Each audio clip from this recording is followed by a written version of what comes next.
Oke, Wak, jadi kisah yang akan aku ceritakan malam ini dikirim sama Wak kita yang bernama Gina dari Sumatera Barat. Halo Gina. Nah, jadi kisah ini tuh dialami oleh kembaran neneknya Gina di tahun 60-an, Wak. Jadi neneknya si Wawa ini keturunan Chinese Jepang bernama Xiu Mei. Nenek Xiu Mei ini punya kembaran laki-laki namanya Xiu Ming.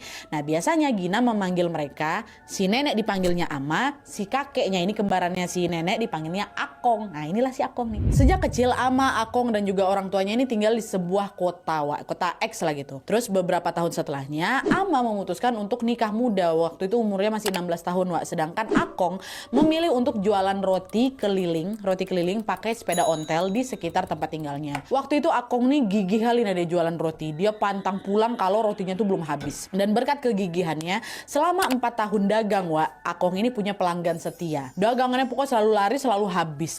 Dan selain karena rotinya ini memang enak juga, penjualnya juga ramah, ganteng pula. Definisi gantengnya cowok Chinese gitu lah, Wak. Kulitnya putih, bersih, badannya tinggi. Jadi pokok macam artis Cina lah. Nah, dia Akong aku tuh. Gak heran kalau waktu jualan banyak kali cewek-cewek yang kepincut sama si Akong. Tapi gak ada satupun dari mereka yang berhasil memikat hatinya Akong tuh, Wak. Hingga pada suatu hari saat usianya Akong ini sudah menginjak usia 20 tahun, Akong ngide buat keliling ke komplek yang belum pernah dia lewatin.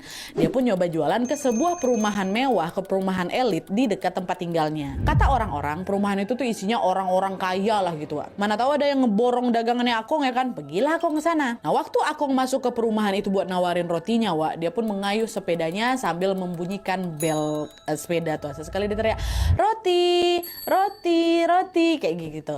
Nah, mendengar teriakan itu, ada seorang pembantu atau asisten rumah tangga dari salah satu rumah di sana yang keluar bawa nampan, Wak. Nah, ART ini namanya Mbak Yani.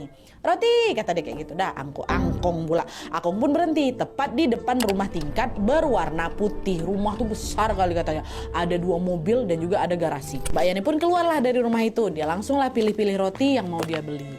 Nah, di saat Mbak Yani milih roti, Akong tanpa sengaja ngelihat ada seorang gadis, Wak, yang lagi ngintip gitu dari jendela rumah besar itu. Gadis tuh cantik kali, Wak. Wajahnya tuh khas keturunan Chinese Belanda dan kelihatannya juga seumuran sama Akong. Dia malu-malu gitu senyum ke arah si Akong. Dah, waktu Akong curi-curi pandang ke jendela, Mbak Yani juga ngeh nih kalau Akong lagi ngeliatin majikannya. Mbak Yani nyeletuk, "Cantik ya kok," kata gitu. Nah, salting si Akong digituin, Wak. Nggak apa-apa, Mbak. Terus tiba-tiba Mbak Yani bilang lagi, "Cantik sih memang, tapi sayang dia nggak pernah keluar rumah." "Loh, kenapa, Mbak?" "Ya, saya juga nggak tahu ya kok ya, tapi katanya sih biar cantiknya nggak luntur. Orang-orang rumahnya juga aneh kok. Masa tiap menjelang malam sebagian besar lampu tuh harus dimatikan dan semua pekerjaan